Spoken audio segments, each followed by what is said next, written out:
to Discerning the Forums. I'm Nick. I'm Anthony. Enchantment.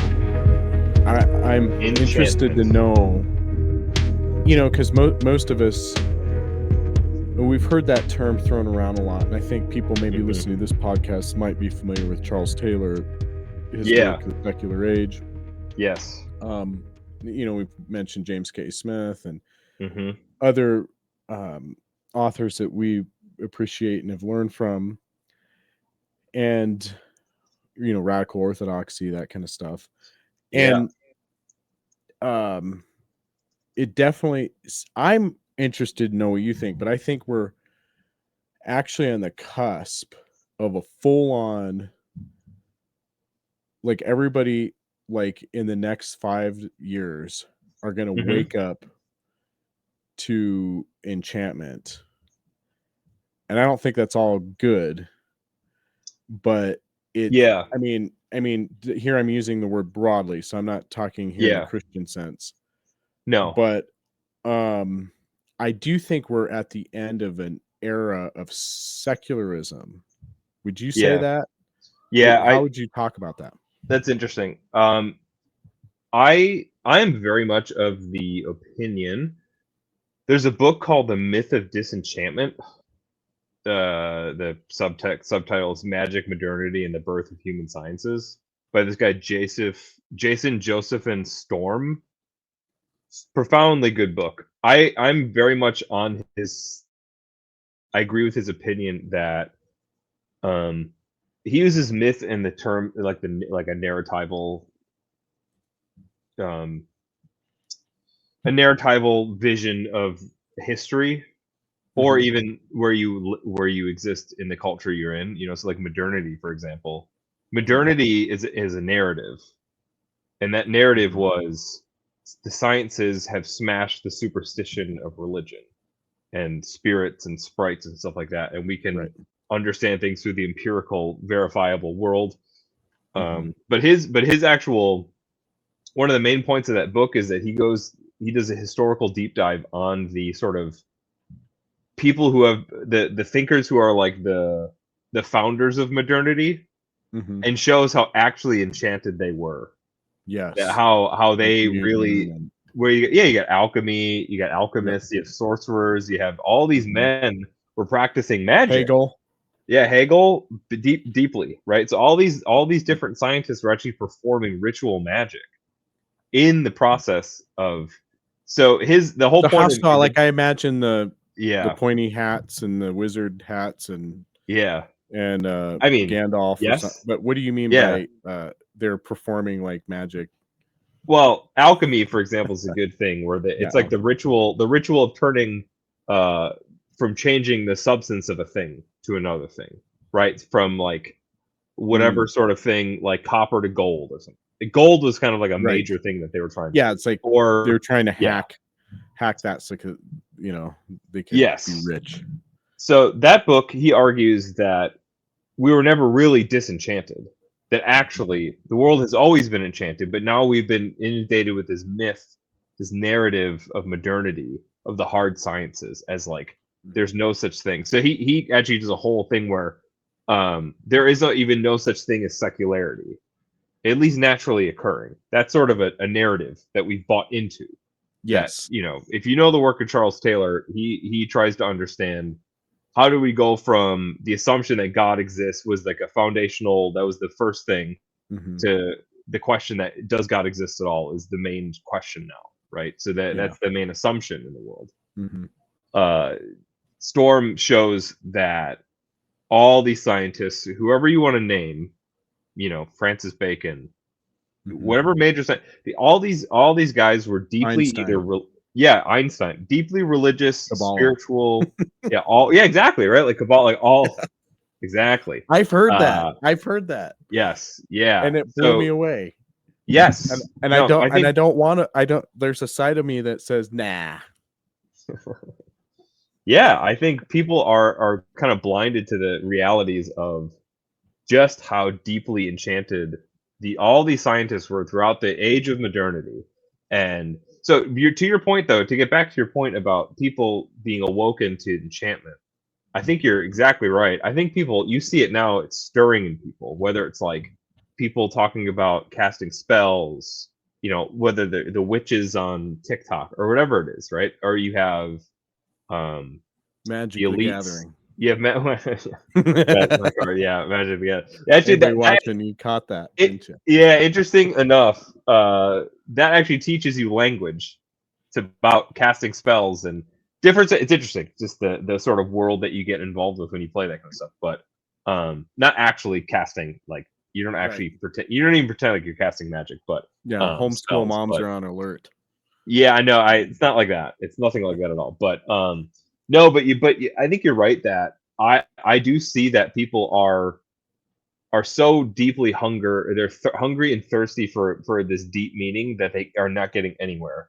And then once they see that the end of the rope of all, whether it's consumerism, the hard sciences, whatever it is that their hearts are drawn towards, and it's drawn towards for not the reason for the end of it, the thing in itself, right? Like their hearts are not actually drawn towards whether you say like lust or sex or something like that. Like that's not the ultimate goal with driving us to do that thing. And obviously being sinners and being made in God's image, we've been distorted and we are pursuing those things, those ends for the wrong reasons, right? We're sort of poisoned in our view, but in our hearts. But yeah, people are waking up to it because they're becoming aware of how thin and how shallow the explanatory realities of the natural sciences and the materialist outlook is just completely, it's void. It has nothing to offer anybody anything.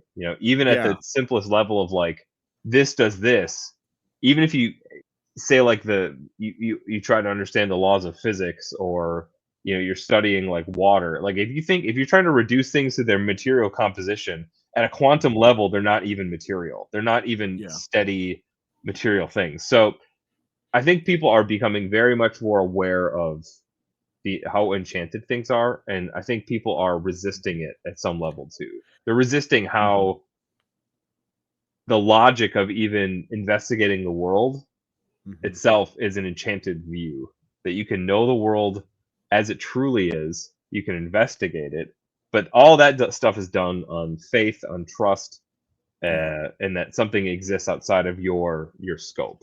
So that's kind of, again, so the waking up is is happening for sure. I agree with you. I think so. To frame it up, what I kind of see is, a lot of the Enlightenment thinkers were extremely religious. You think of, even Descartes, who's Catholic. He comes up with his, I think, therefore I am. Then he goes, burns a candle to Mary, prays to Mary. He's excited. He found. But we see them as sort of marking the demise of, like, or bringing us into a post-Christian era, because it brought us, at least for a moment, it let out atheism. Nietzsche's famous God is dead, basically, that we've killed metaphysics. Nobody believes it anymore in the academy, so that has huge implications. But I mean, I don't know if he was actually right. They were popular people, the left-wing Hegelians who were materialists, and that was gaining momentum. But it seems that turned into kind of its own magic circle, or its own dialectic. And so I guess kind of the way I'm looking at it, as I look through and I kind of think of the history of philosophy, and once you get to sort of the analytic philosophy, Bertrand Russell and Whitehead, and after Frege, and this kind of idea to sort of solve all of these philosophical problems with just language analysis and atomizing the linguistic meaning, sort of semantic structure. And there was this idea that we would come to basically realize that when we get confused about concepts like time and eternity, or time and timelessness, or what is time, that's actually a language. We're taking our normal use of common language at the time, sort of Wittgenstein's common language, linguistic analysis, and we're just projecting it way out into the into crazy land. But even Wittgenstein himself kind of moved into an era where he refuted his own kind of positivism. And so what it seemed like is we had positivism kind of quickly emerge and then get critiqued like crazy academically, but there was still a cultural hangover that lasted for a while. And I think that I'm I could be wrong and there might be more parts to this, but at least what I've seen at the recent history of philosophy is the influence of analytic philosophy, Keynesian economics, and technocracy. Yeah. The Huxleys were all into that stuff. What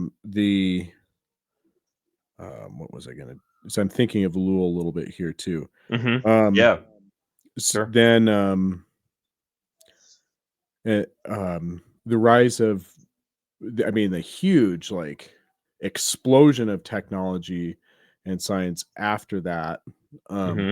It seems like we entered into this world of secularism where maybe the future would be something like Star Trek rather than Star Wars. And right. But I think we're seeing that all fall apart. We're seeing politically the threatening doom of consumer capitalism and debt capitalism, Keynesian capitalism. We're seeing the collapse of and the leaders of this old kind of modernist, all these baby boomers that won't die who are leaders, shaking in their boots. They're anticipating, they're about they can't get anybody into war anymore. They can't do all these kinds of things are collapsing for them. And we're seeing a lot of things being exposed and coming to light, but we're also, as these worldviews are kind of, as this secularist kind of Star Trek worldview is falling apart, it seems like what's emerging is some kind of neo-paganism. I don't know if that's what you see or feel, but I'm running into all sorts of people in my circles like that who are even getting into magic, not just magic cards, but maybe playing around with it a little bit. I mean, they're selling tarot. I was at Target. Yes, was it yesterday? I was at Target yesterday. They're selling tarot cards. Tarot cards at Target. Wow. Yeah, no, they're. I mean, do they have rainbows on them? This one was a cat. Cat tarot card. Different cats, like cute cats on it. Which again, it's sinister because you're like, oh, look how this is so cute.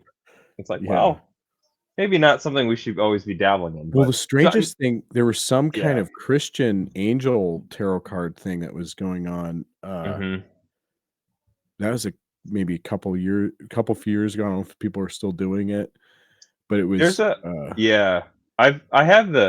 I picked up the Christian hermeticism. You ever hear that? So I'm always I know interested what you're talking about, but is that a book? Yeah. Like, is there a book that it is a book? Yeah, it is a book. I'm always interested in that kind of.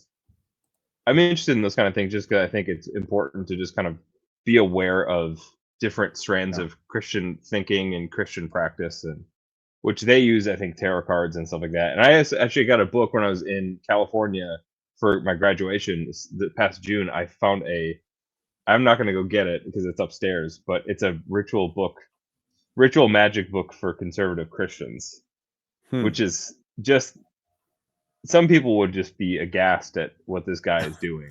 He's a Catholic. Sounds like we've entered a strange new world. Yes, this is a while ago. This book came out a while ago. Wonderland. Things are upside down. Yeah. No, I do think to become more prevalent of this kind of stuff, because I do think some sort of like mishmash of things is coming because of the way, especially in the West, in America, there is no really one singular tradition driving, other than sort of like this nihilist choice, freedom of choice kind of position that kind of poisons the well of everything. But yeah, it's turning into a kind of, it's undoing itself, and we're kind of going through the cycle of nations right now. Well, this is what, all institutions are that hold order, promote human flourishing. You know, whether it's a healthcare system, whether it's education, all these things are like absurd things are happening. Yeah, and I say this as someone that I used to think of myself as a socialist at one point in my life, left leaning. Yeah, I've never. I can't claim I've ever had that, but yeah, that position. Yeah, I wish I was smarter. I've also than had. That, but someone that overnight I woke up and I was, and anything right of Karl Marx was fascism. Yeah, although I don't even know, because like left has been completely redefined to something not left. It's just about sexual identity politics or something. Well, this is where like the trans movement is sort of a pagan. And I'm not trying to get into that, but I just like some of that stuff has gone in directions I never imagined, even 5. Yeah, I bet most people didn't see it. Some people were on top of some people were like, this is a slippery slope. Yes, there are some people and we kept saying that's a slippery slope fallacy. Who were laughed at. Yeah, and now it's not even. I think that, not to get into like trans politics or anything, but the trans idea is that you change one substance to another, right? Like, it is kind of a. It is. Yeah. It's ritual. Yeah. It's a ritual sort of magic thing where I can be this thing if I just will it, and we have the technology and the whatever else, right? So you have like this, all the pieces that are like confluencing. What's the word? The conflux of all these different strands of thinking. That there's definitely like a religious worldview kind of thing going on, emerging about it. Yeah. So there's like the danger in that, and there's also a danger, I think, for Christians in not seeing the world in an enchanted light as well. I think there's a danger in many Christians have fallen prey to basically being functional atheists in the world of their position and the way they think about the cosmos. Even I think it's fundamentally materialist. Most people I talk to, most Christians anyways, I would ask them, you could ask them about, do you believe in spirits? Do you believe in, I mean, there's American sort of mythology kind of wrapped into it, where you have like ghosts and cryptids and stuff like that are a part of that. But there is that. I'm running into podcasts like that. Like, that's what I see, which is interesting. And something broke in, this whole COVID stuff. Yeah. I mean, not broke. I don't know if it was the heightened online conversation or just the trauma of that, the mass psychosis or whatever people are calling that. But like, something broke heavy. And not only are people questioning like everything, like there were podcasts that I used to listen to that would all of a sudden have a flat earther on, and I'm like, we're not in Kansas anymore. And which I mean, I think it's worth exploring. I think why not? It's good to be curious about. I mean, I don't know. Like, I don't really have any fear of investigating anything. I think you come into it as a Christian. It's like you come into it with a steady metaphysics. The Trinitarian metaphysics is like a way that can really encapsulate most things and help you to discern and get away from other things. And another thing, and this is what I've been saying for even when there was the whole Christian evolution debate, like in my mind, and I've always had this opinion, I felt like as a Christian, I had like the most open mind. Yep, like, you have the most options. The earth was created 6,000 years ago, or if God used evolution, or whatever. Like, all that stuff's possible. I guess flat earth, if you want to talk about that. But I mean, it's wild, but you can see that there's a breakdown there. All of a sudden, all these barriers have been broken down of and there's some good things that come out of it, like the heightened amount Yes. of discussion, the Yes. ability to not say no to yourself, to like go. But I also think for some of it can be distracting, especially I don't know. Do you see bad things? There's some good things. What's the Yeah. good and bad coming out? Of like the waking up of This enchantment, waking or up, breakdown. yeah, We're heading into this yeah, like yeah. I'm serious. Like, I don't know who's listening, and I don't know if you catch the same vibes we do, but like, I'm serious. Like, in the next 5-10 years, like, Yeah. I'm anticipating like new religious people. Oh yeah. For instance, at our church, we're having an apologist come and speak, do a Saturday seminar. And I'm thinking in my head, as we're kind of getting ready to have this person, I like to think of questions in my head to ask the person before they come, just in case we have a congregation that is crickets, but not talkative. Which is yeah, exactly. But anyway, so we possible. have that going on, and I'm thinking in my head, like, I don't think we're having, this is an old conversation. Way behind. Apologetics is It's an so old, far behind, it's crazy. and we've talked about this before. Like, we felt that Yeah. too. We dropped Yes. that as Oh yeah. as anything. It's not that you don't answer people's questions, or if when you Right. But when something you know, mystifies you, you seek it out. But I mean, but I'm what I've still just seeing on Facebook, discovered, dude. I'm still seeing on Facebook the same exact debates you and I were looking at 10 years really, ago.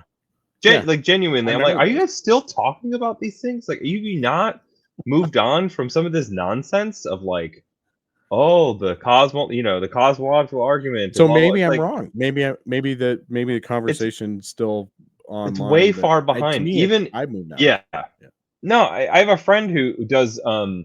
He's a professor at Concordia University, and sure. Yeah. um, he's doing some talks on this.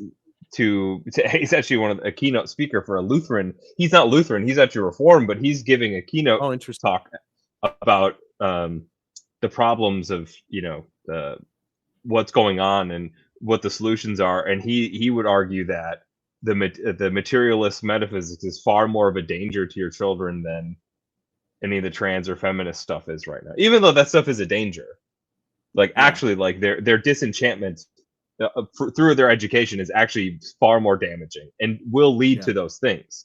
But he even if there's a guy who's an apologist, a Lutheran apologist, so anybody who calls himself an apologist, I'm like, all right, like I kind of know. I'm not trying to say I know you or can like I'm better than you or Right. smarter than you by any means, but I kind of know what you're doing. I know what you're going to Yeah. talk to me about, and I'm already sick of it. And I don't Well, I like think the that's guy the was way people kind of feel generally, is like, once you yeah get put in that apologetics camp, they know you're gonna run a whole bunch of apologetics jujitsu on you, and so it I'm seems like it stops the conversation, because yeah you're like, you've already got the script, you got 5 scripts ready to run on me if I say this yeah one thing. you're well, you're exactly right. They have their scripts done and they have their things that they're experts in. I remember having a conversation with people about how I think it's actually dangerous to just like try to be an expert in all things and just try to like focus your energies on like one or two kind of things and get really good at that stuff. This was with a bunch of apologetics people. We had like this group video call and it was like a big thing. And I got so much pushback for saying like maybe we don't need to like study literally everything and maybe we can just, be good at certain things and like be faithful to and there's crazy pushback, but like I also find there is an arrogance and they completely miss they're so bad at cultural critique they don't see it, they don't see the actual issues, they see the more shallow issues of like, oh, somebody says that God is this and that, and and then you get Well, into this is the my whole problem. like They're caught up in this dialectic, and I think this is what is emerging, is more and more people recognizing there are all these dialectics going for every mhm, position somebody has, there's a mirrored negation. There's a negation. And so, you know, it's not that Hegel's new or anything, you know, everybody's I do think it's interesting. You had a moment, or I just think the moment is past where we have all these new atheists run around. Yep. Going it's crazy. over. It's over. Done. And their foil were these apologists. So now have people, and I struggle with it in the sense that I do think you have to have a Christian. I do think it's interesting to have a Christian worldview and to fill out, you know, sort of like Aquinas, is he thinks about the 5 proofs for God's existence. He's not trying to prove God. He's just thinking about how there are evidences that connect up to this faith, this truth revelation.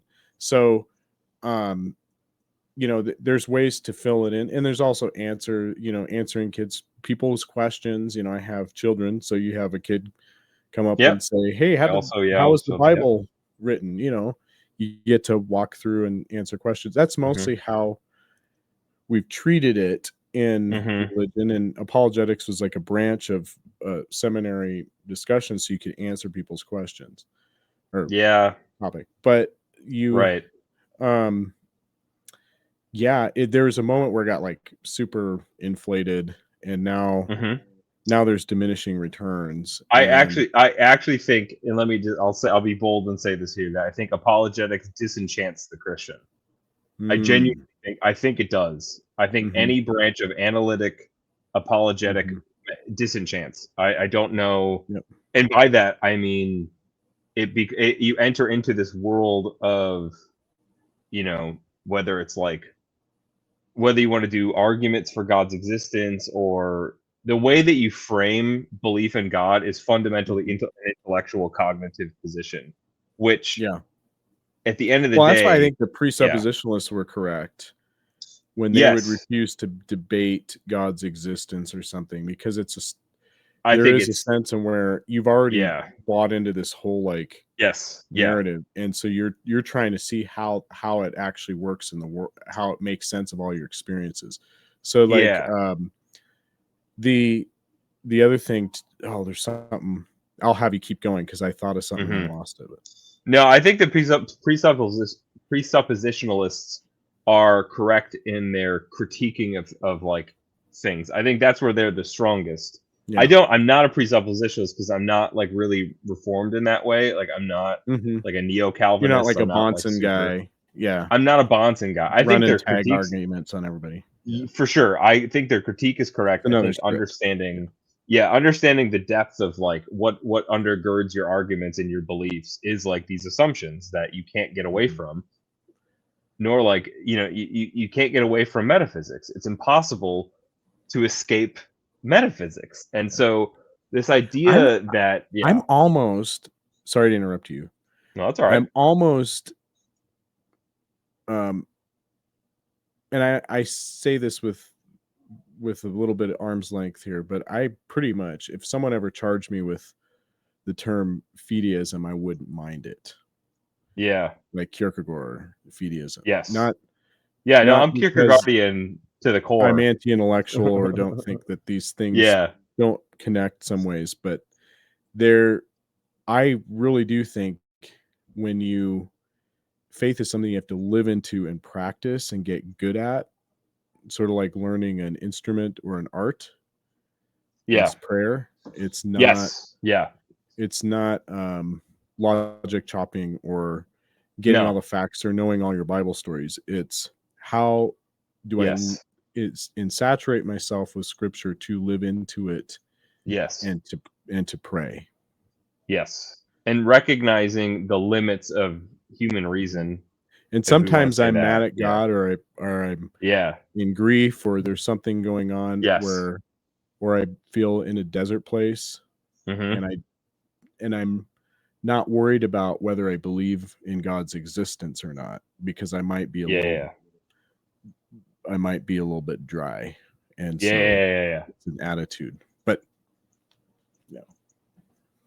No, I think it's absolutely. I think Kierkegaard he's my guy. He kind of shattered some of my apologetic like orientations and really got me into the reality of Christianity is about encountering the triune God with Yes. your communing with him with your entire being in that, It's a and that it's faith that not seeks understanding, Anselm.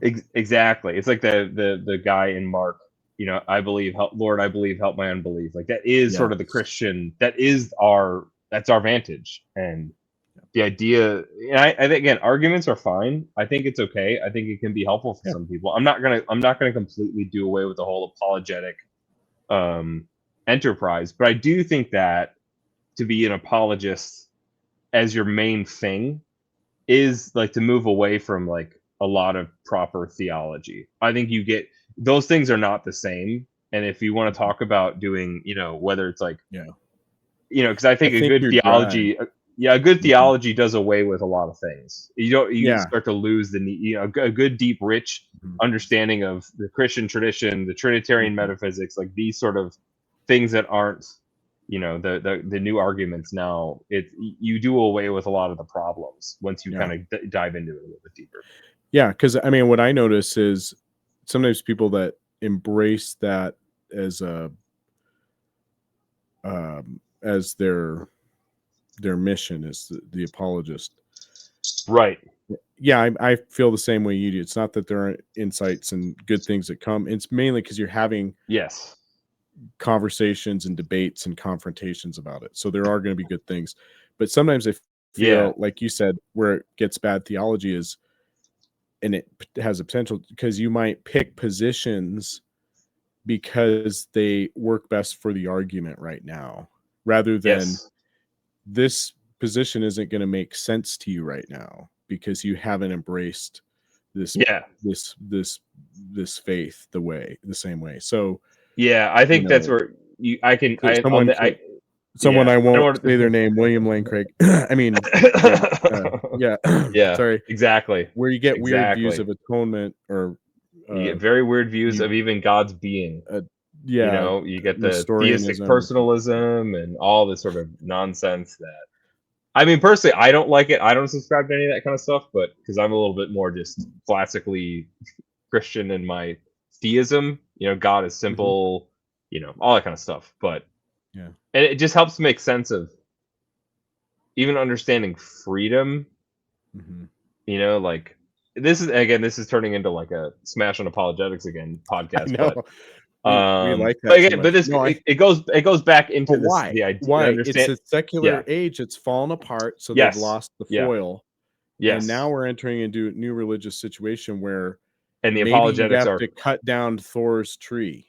you're exactly or you're I don't know. the to go You back to got my friend, my friend, there's an apologist who's coming to work to do another talk, and it's the ABCs of whatever, like yeah. apologetics, where it's like historical argument for the resurrection and all. It's like Okay, yeah. retreading the same exact sort of things where it's like, dude, you're missing. Nobody cares about this stuff, not the way that you want them to, and not that Yeah. it isn't important, but you're missing the reason.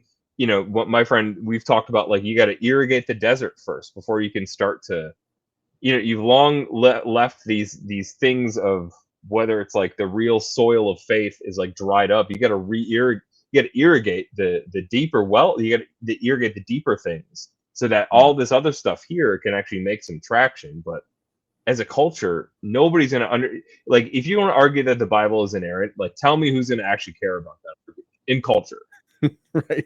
Nobody. All that the scripts are divinely inspired. Nobody cares about that. Not that it isn't true. I think those things. I believe that scripture Yeah. is divinely inspired. Of course I do. But like Absolutely. if you're trying to communicate these things to people, you need to understand why they don't think it's important and what Yeah. actually When they I are get to, enchanted by. yeah. Well, I found that none of the so what it did, we've talked about this before. It helped me in a certain moment in my life when I felt like I Hmm. was in this Yeah, for sure. deconstructing crisis or whatever. But Hmm.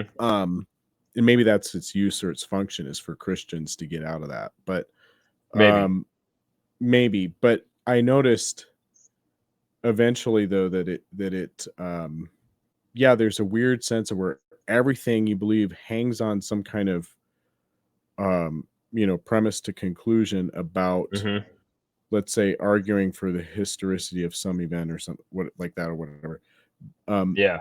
Rather than, what I found is it makes no sense in how I actually became a Christian. Like, God came to me and I was socialized into, like, I had to embrace it for my own, and that's Mm-hmm. important.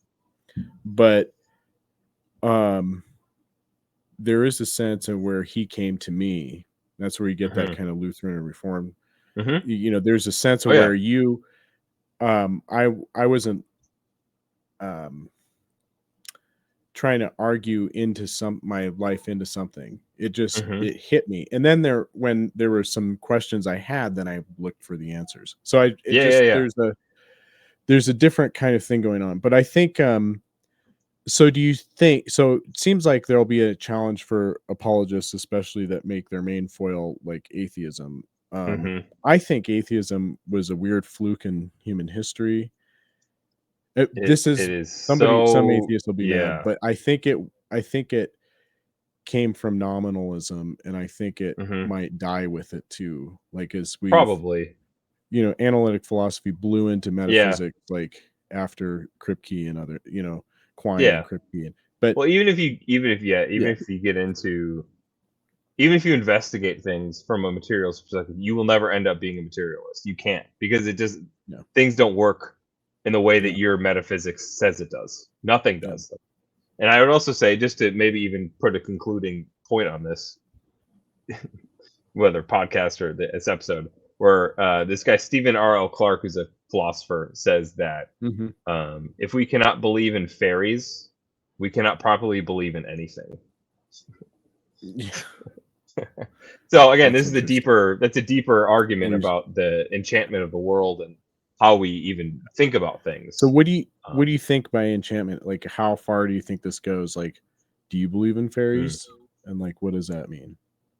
Yes, I do believe in. Well, thank you. It's a longer argument. I'll say yes. What is this like? It's like is this apologetics? Doesn't explain. No, doesn't explain. Yeah, it doesn't explain. Like, I'll just say that, and I just won't explain. I don't mind if you explain. Fairies I'm interested in what you mean. Yeah. Yeah. No, I think fairies exist, and maybe not in the way that you imagine that they do, because Disney has poisoned the well for everybody's imaginations. It's not like a Tinkerbell or something. It's not like Tinkerbell's not a fairy. Darn, Tinkerbell was hot. Something else. Yeah, something hot fairies. That's something more sinister. I don't know what that is. And then Mickey Mouse, like a homunculus weird guy. I have a whole Peter Pan a boyish girl. Yeah. No, I think Tolkien says it best, where he says that for it is man who is, in contrast to fairies, supernatural, whereas they are natural, far more natural than he. So the world is charged with spiritual beings, whether it's angels, demons, the divine council, the divine, all that kind of stuff. God, obviously, the triune God, those are different levels of categories too of being, right? So God is uncreated. Then you have the created spiritual beings, which are of a different flesh, as Paul says, than we are. And then animals, again, are also of a different flesh. But I also think that there's too many. First of all, I think human experience is far more trustworthy than people often give it credit for. People experience all sorts of weird, strange phenomena in the world. You have different catalogs of monsters, things that have just people have experienced over the course of human history, whether it's in dragons in Chinese culture, dragons in other parts of the world, whether it's like England. The idea that there aren't things that we are unaware of, or that because we only read about them in stories, that they're somehow fake. Stories, narratives, even to say, like, let's talk about Lord of the Rings or any real story you want to talk about. Well, let's talk about the Iliad. Right. A lot of the stuff in there that people thought were fanciful turned out to be historical realities. Well, and even the understanding of what we mean by history. right? So we think The history is Trojan a is War. a is a chronology of events, right? That's how we think about history. But most of ancient history doesn't operate that way. It operates in a very, very different fashion. But I also would argue that So the succession idea, of meanings, yes, unfolding meanings. yeah, there's a circular sort of pattern to history, right? There's a creation, fall, redemption is sort of a good meta history. But I would say too that if you think that reading a book and it affects you emotionally, if you think that is fake, if you think that isn't real, I don't know what to tell you. Then you have to do some deeper digging on how you understand what is truly real. Because I think if something affects you, there's a reality to that thing. Now, however you want to understand what reality means, whether you want to talk about our own reality of enfleshment, like this kind of enfleshment, or if you want to talk about spiritual bodies, these are very different things. And so I believe in fairies, mermaids, these sorts of things. I think do have some existence. I think they are real to some capacity. Whether it is actual beings in the world, I will go that far to say that This that's probably physical realm. Yeah. Yes, I would go to say that probably is the case. But again, these people will definitely be tuning me out right now as I say these things. But I do think that if you are a Christian and or you have some religious orientation, you are impoverishing your reality by not actually acknowledging the existence of different spiritual beings in the world. And sometimes those spiritual beings aren't exactly what you whether if you're like a literalist about the Bible and you think that the Bible doesn't have these things, I think you need to re-enter the Bible again and look into whether it's the Old Testament and the New Testament. There's all sorts of things going on, whether it's like the Leviathan, you have the different, all sorts of different stuff going on in scripture. Nephilim. Whether it's like the Nephilim, you have all the strangest possible scenarios. And then I like the Nephilim one because it's a linchpin thing because there's the old thing I learned in college was in Bible college, which would you have the two lines, the Cain line and the Seth line, and the sons of God is like the Seth line or something, which doesn't make sense with the text at all. No.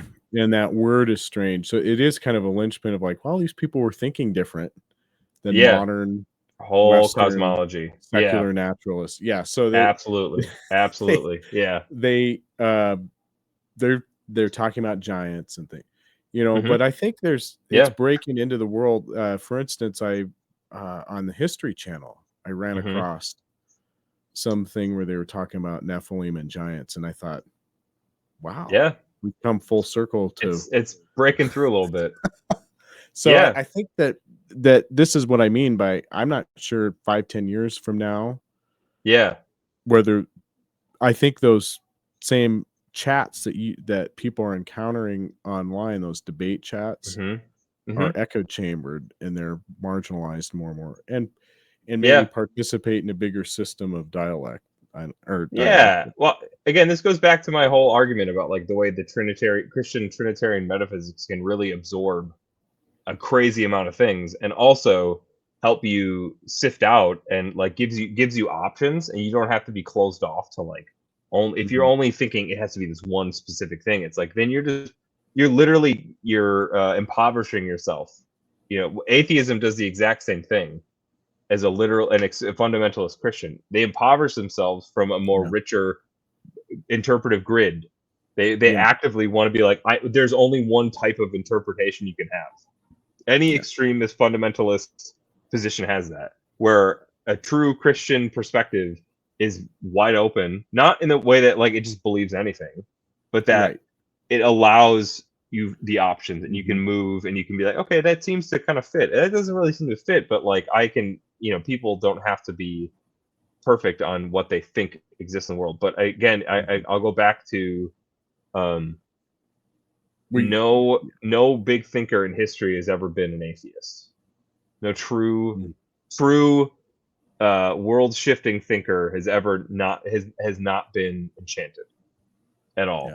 I think you even in the 20th century, some of these guys who are claim to be whether it's like Well, Bertrand someone like Russell. Wittgenstein might be a good example where he was actually Yeah. a Christian and maintained much of Yeah, that. he was like he was However, pretty heterodox. mystical too. He He was was a pretty mystical. Yeah. mystical. He was He very just thought what mystical. he was doing was Yeah. a certain specific thing.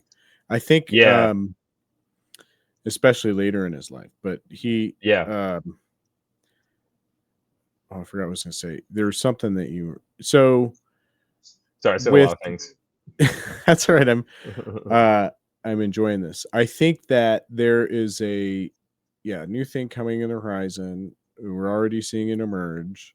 A new kind of conversation, a new kind of acceptance and adaptation to these more kind of bigger stories. And I'm sure you're familiar with that. It's the CIA term limited hangout. Or the big time. The magic circle, idea where, this is what intelligence agencies run on the population too. They create structures with these fundamentalist limits to where you can't say or think or break out of these systems if you want the certain kind of benefits that come, so whether it's, we know propaganda and media, but like even that kind of secularist impulse was a kind of limited hangout that was forcing people into basically data sciences. For sure. Yes. Yeah. They were actively disenchanting people. But So I mean, they did studies on astral responsibility for it. Go ahead.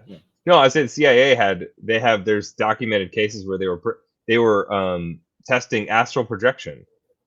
I mean, MK Ultra was a program to break the psychosis of people for mind control, but also like, just the astral projection stuff, and then they have all the UFO stuff coming up now, and they're all those conspiracies, right? All these conspiracies that people say are fake or that have no evidence is a little bit crazy to me, but I regret CIA declassified. Yeah. I regret to inform people that they're actively trying to disenchant you at sometimes. They're trying to enchant you in the wrong ways, in the worst ways possible. So that's why you have to read guys like Tolkien and Lewis and the Bible and the church fathers, and you got to get enchanted in the right ways so you can encounter things properly. You can interpret them. Okay, this is malevolent. This is good. You got to be able to have a good interpretive grid. And that goes by, I would say, believing in fairies is a good. Well, yeah. How do you keep from going crazy? I mean, like. You mean like by believing in fairies, or or what? Now you have opened yourself up to the world of fairies. So, like, how? Oh, where does it stop? Like, what? Well, they're a thing. Like, they're another. If we're going to talk about the class of spiritual beings, they're another thing in the constellation. I believe in beings these in things existence. too. By the way. Sure. Yeah. I mean, I figure I've encountered. I can't tell you stories before bedtime, but. Yeah. No, everybody's had their moments of being transported, or not necessarily. I don't mean like being captured by aliens, but like. Okay. Or the Jason Statham movies. No, or the Jason Statham. I don't mean that either. Transported, but but I mean by that, you encounter the uncanniness of reality. That you look at yourself in the mirror and you're like, I'm like a thing, and then you're out. You have this outer body moment where it's like, whoa, like the existence and consciousness all like hit you. They're very fleeting moments, but we've all probably had them once or twice in our lives. Yeah. But this is what I mean, that like, if you really think you have a mastery over things, I think you are in danger, that you are going to be deceived at the deepest level, because you think there's no way that these things can exist because all of our data says this and all the evidence says this. But like, your evidence and your data are impoverished because they've come with it an assumption about the world that no longer is tenable, nor has it ever been tenable. And any scientist worth their salt in the history of, say, the natural sciences, especially pre-modern, they would never think like this. They would say this is this is folly. This is actually a superstitious way of thinking, rather than like the idea of sprites and other beings. You know, whether you want to go to the forest in England where they're delightful and there is a little more peace over there because Christianity sort of tamed the wild spirits out there. Over in America, you have the cryptids. You have this really dark energy that has the chaos of American spirits has not quite been tamed yet. I like that. That's interesting. Yeah, so I have a whole Native other American thing. Right. So think about Native Americans. Think about any sort of culture before the 20th century had they understood that like the world was filled with different beings, and that these beings had real engagement with people and with the natural order, that actually they shifted and changed things on a whim, right? Whether you want to talk about the pantheon of the Greek gods, the Native American spirits, the Canaanite gods, you know, which were demons, for example, that they sacrificed their children and to demons, which we do today, is we call it abortion, Moloch but worship. Moloch, all that kind of stuff. But I do think that it's important to go back to our understanding of what's coming to get ourselves re-enchanted in the right ways, rather than be enchanted by some AI stuff that will tell you to believe in a malevolent computer god or something. I don't know. Yeah. Oh, yeah. So, and then you have that weird stuff going on where you have, I don't know what's going to happen, but I guess the stuff I'm seeing is, a lot of that kind of old kind of naturalism and physicalism is busting apart, and people realize it can't sustain itself as a worldview. It can't create a culture. It can't sustain any kind of nation or identity or person with that kind of with an imagination that can be worth it. So then what do you think apologists are going to do next? Are they going to have to battle bigger arguments or different arguments? Well, whatever is three steps behind whatever is 3 steps behind what we're talking about right now, that's where they're gonna land there next. I wonder. Yeah, but now think about this: if with fairies and I'd probably say there's a lot of angels and demons, and I don't know. Sure, I don't know about the elementals and the cryptids, and maybe it's all demons. But that's a whole nother conversation. I don't know. Yeah. But somebody somewhere, the apologists will get themselves to where they're apologizing against that when yeah. I don't know. But see, I don't know, man. It's materialist, and it's apologetics is materialist in its orientation. Unfortunately, not always. That's an interesting take. I like that. I think that's interesting. Yeah. I think you might be right. I think it has to me, it's about how you practice it and how it's framed. It almost invokes the doubt. It does. It assumes it in a way. I think Pentecostal intellectuals were right. They used to, the joke was you don't send, what did they call seminary? It was a joke. It was, now I can't think of it. Somebody will. I know what you're talking about. I know exactly what you're talking about. There was basically you send your kid to college and they come back and they don't believe. For Pentecostals, it just means they didn't speak in tongues anymore or something. But but I think there's something to the way we kind of practice and take on these ideas. And again, it's the living. There's just more going on. There's the aesthetic. There's the liturgical. There's the practice. There are some imagination. There are some. I've seen like 1 or 2 people who are kind of in the realm of aesthetic stuff that is decent, but only because they're writing about like certain thinkers and that are good. But I as a whole enterprise, like I'm very much just like deeply bothered by all of it because I think it just Yeah. misses the mark entirely because it sort of almost replaces itself as like spiritual practice in a way, which I don't like. I don't like that. I don't like that people are like sort of. I feel like they're sort of stuck. When you were into it a lot, was it harder to pray? Oh yeah, I didn't really, because I didn't realize that to pray, like you sort of have to be taught in a way. At some level, you have to be really guided into it, right? And yeah, it's an art. It's not something that. I mean, I think my heart is talking to my kids. Right. I figure out what my kids are talking about. Right. And it's one of those things where I talk to my wife. I think I felt a lot.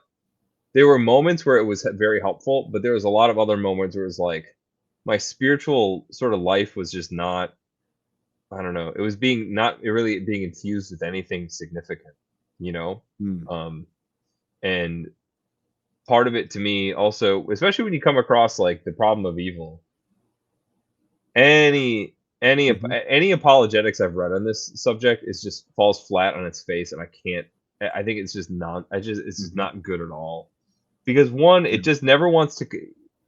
It never wants to. It wants to almost understand evil and suffering as like it can be explained by X, Y, and Z, right? So like the gratuitous argument, like, well, it isn't gratuitous evil, so gratuitous evil might be able to argue out God's existence. I don't know if you've heard that argument before, but like there's this idea that like there's like a category of gratuitous violence or something, a gratuitous evil. Yeah, it's like, isn't all evil and violence gratuitous? Isn't all of it technically as God's created order?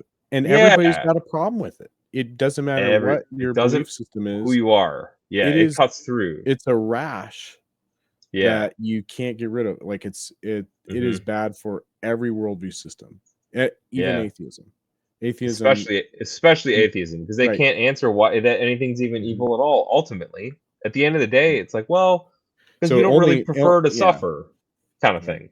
Only some kind of So, and again, you know, and the apologetic. So, I mean, I guess Well, to go back on that point, the point of the atheist is at least recognizing that there's evil. They can't. They recognize it. They don't know why they recognize it, because they want to say it's quantifiable by suffering or pain or something like that. But like that's not why. That's not what makes something evil. Is the effects of it. That's not necessarily what makes it actually evil. That's how to recognize what's evil in a way.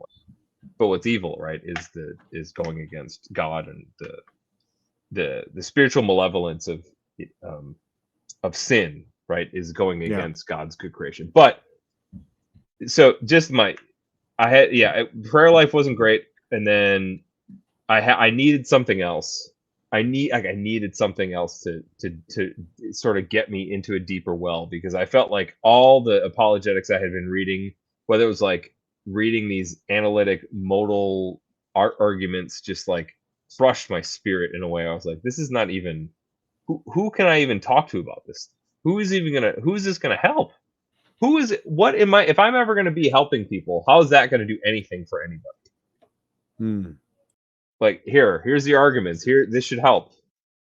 No, it does. To me, and I might be extreme in my opinions, which is for sure fair, because I'm talking about believing in fairies and mermaids. But it's fair. Somebody would critique me like that. Yes, somebody checked that, which is fair. Like, I get it. I get why you might do that. But I also think that if you're not aware of the deep wells of reflections on God's beauty, on the way that he radiates in creation, and how creation itself is sacramental and enchanted, these are the things that I think are the answers, at least at some level, of dealing with some of these arguments. And especially like the atheist arguments, is like, well, you know, dude, like, my wife is beautiful, and when I kiss her, there's such a deep love, I can't quantify it, because it isn't quantifiable. It participates in something much deeper and much more beautiful than just, oh, I love her because the chemicals in my brain fire and blah blah blah. You know, again, no apologist is going to disagree with me in my response there, but like, if we are going to go to trying to have a script of arguing with people, we're going to lose any sense of like the true wonder and magic of talking about beauty and God and about spiritual existence. And because if you just run it as like you say the same things every time, and no matter what somebody says, you're gonna be like, well, I have this response. Yeah. There's all sorts of issues. Yeah. And I think I guess I'm at the point in my life where I'm just more interested in growing and learning and leaning. I want to know what, I want to know about the truth and about things. Yeah. And then if we have questions, we can talk through them. But of course. Yeah. There's always time for conversation about it, but yeah, absolutely. But it's like, I'd rather know the subject matter. That's how you become an expert in the subject matter. Like if you are the one who prays, like you're gonna have that's the kind of expertise I want to have is prayer. That's probably a better expertise to have is prayer. And then you realize that you can't be an expert because of so do you think that's I'm going to take it a little bit deeper now. Do you think instead of apologetics, that's what we're going to need more, especially if you got people doing magic and you got all sorts of all this spiritual beings, like that becoming a realized and real thing? Is it more, is the answer to it actually just prayer and spiritual discipline and and growing in our faith and our virtues and so forth? I think you can I think about it in that what makes the church is its worship. That's what makes the church, that's what marks it out as anything different at all, is that it worships the triune God. So maybe disciples worship.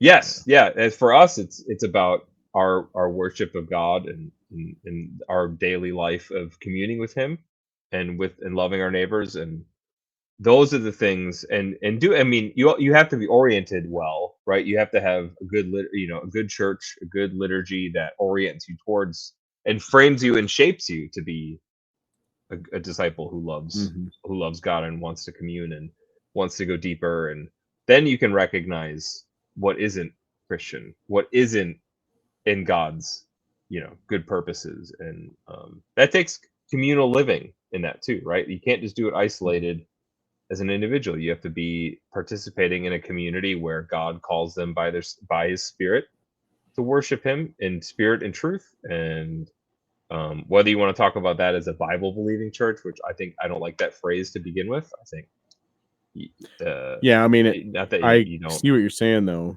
You want to be kind of saturated with scripture, where it's like scripture, scriptural liturgy, imagination, sacraments. It's being brought in as a depth to your being. And it's funny. It's like this is nothing new. This is just what the church has done since its I think that's why we hate things like Bible. Go back to Bible, because those words and the phrases have been used so much. But it really is kind of. It's true. You want to go back to the scriptures, you want to go back to that's what you want to do. You want to be doing it because that's where you find your enchantment, is in the scriptures, not in ritual magic and revelation. Stuff like that. Revelation of Christ. Thanks. We'll keep going on this conversation. And because it'll be interesting to kind of tease that out more. Of course we talked about like maybe some things that we're seeing, the secularism breaking down. But I'd be interested to know, like, what is this with, people talking about it being a post-Christian culture. So like, what is our place in that? That might be an interesting how do we bring enchantment? That's a good conversation to have. What's the scriptural like imagination of enchantment? That sounds good. Well, thanks for listening to Discerning the Forums. Like, share, comment, reach out. We're so thankful for our listeners and the time you've spent listening to this episode. It's a winding one. It's a long and winding one. If you got past the fairies part, you're in good. You're going to be in good company from here on out. God bless you. But stay enchanted. Stay enchanted, my friends. Stay enchanted.